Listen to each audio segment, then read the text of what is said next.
सुद्धा मागावा आणि या तरुणांचा जो आवाज आहे त्या आवाजात सामील व्हावं. त्यांनी थेट राजीनामा मागावा. मोहनराव भागवतांनी थेट.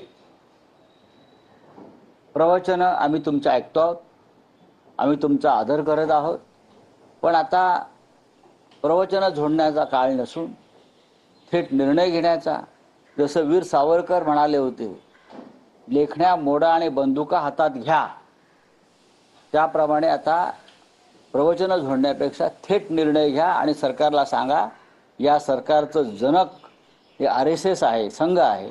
सांगा तुम्ही, मोदी तुम्ही जा आणि त्याच्या आधी धर्मेंद्र प्रधानला घालवा, हे मोहनराव भागवतांनी थेट सांगायला पाहिजे. धर्मेंद्र प्रधान यांचा राजीनामा केंद्र सरकार म्हणजे त्या सरकारचे नेते नरेंद्र मोदी, अमित शहा घेत नाही, पण साधारण 1.5 वर्षापूर्वी राज्यसभेचे सभापती जगदीप धनखड यांचा अचानक राजीनामा घेतला जातो.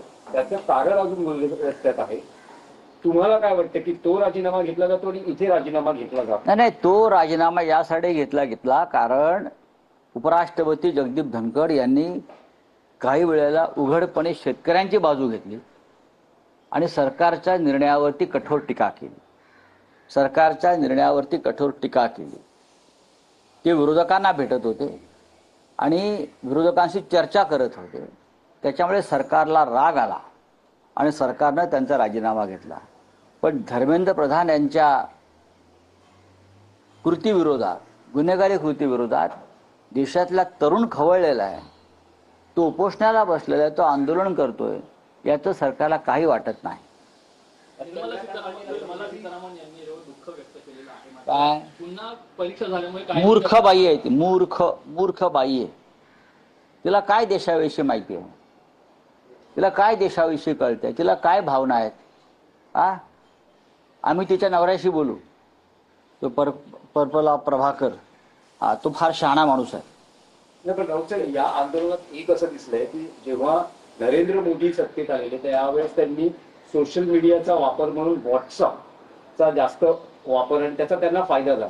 मग आता की इंस्टाग्राम हे अत्यंत प्रभावी साधन बनलंय आणि स्वतः नरेंद्र मोदी आपल्या मंत्र्यांना सांगतायत की तुम्ही इंस्टाग्रामवर या, इथे सक्रिय व्हा आणि तुम्ही जी कामं करता ती या प्लॅटफॉर्मवरही या माध्यमातून शेअर करा.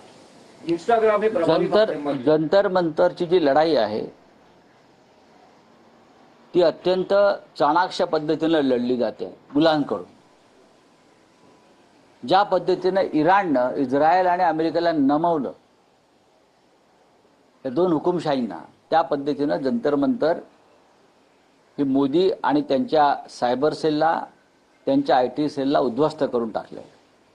आपण बघितलं असेल इराणच्या युद्धामध्ये इराणी तरुणांनी ज्या पद्धतीनं सायबर सेलचा आणि त्यांच्या ज्ञानाचा, IT ज्ञानाचा वापर करून अमेरिका आणि नेतन्याहूला नामोहरम केलं होतं, त्याच पद्धतीनं जंतर मंतर नव्हे तर देशभरातील तरुण वर्ग जेनजी हा मोदी आणि त्यांच्या IT सेलला उद्ध्वस्त करतोय.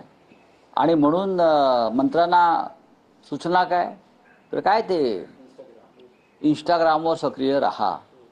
आता कोणी राहायचं इंस्टाग्रामवर? मग मंत्र्याने कामं कधी करायची? धर्मेंद्र प्रधानांनी कामं कधी करायची?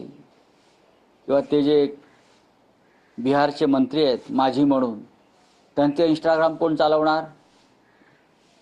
त्यांचे किंवा इतर काही मंत्री आहेत अर्धशिक्षित, अमित शहा सारखे, स्वतः मोदी अर्धशिक्षित आहेत, त्यांचा इंस्टाग्राम कोण चालवत आहे? बघा, हे सगळं एका भीतीतून निर्माण झालेल्या गोष्टी आहेत. पण राऊत साहेब, एक बदल मोदींमध्ये जाणवतो आहे. आपल्या भाषणाची किंवा निवेदनाची सुरुवात मित्रो या शब्दानं सुरू करणारे मोदी आता फ्रेंड्सवर आलेले. फ्रेंड्स. पण जंतर मंतरची पिढी त्यांची फ्रेंड्स कधीच होणार नाही.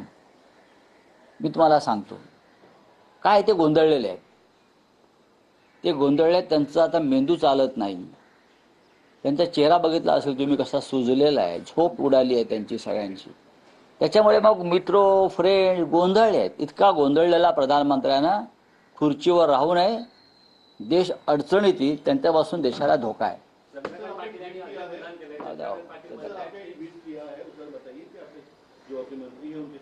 नहीं देखिए, देश, हमारे राज्य के जो मुख्यमंत्री है देवेंद्र फडणवीस जी, वो बहुत साल से राज्य के गृह मंत्री है, लेकिन पहली बार बतौर गृह मंत्री एक विजनरी निर्णय लिया है कि राज्य के सभी जो मंत्री हैं उनकी सुरक्षा बढ़ा दी, और जो एमएलए एमपी है उनकी भी सुरक्षा बढ़ा दी है। खास करके सरकारी एमएलए और एमपी, उनको डर लगता है कि बाहर जो तूफान आया है, जेनझी का तूफान आया है, चक्रवर्ती तूफान है, उस तूफान में मंत्रियों को और एमपी एमएलए को धोखा हो सकता है, तो सुरक्षा बढ़ा दी। बहुत बड़ा निर्णय है। मैं तो मंत्रियों से और जो एमएलए एमपी है सरकार के, उनको आह्वान करता हूं, बिना वजह बाहर मत घूमो, लोगों के नज़र में मत आइए,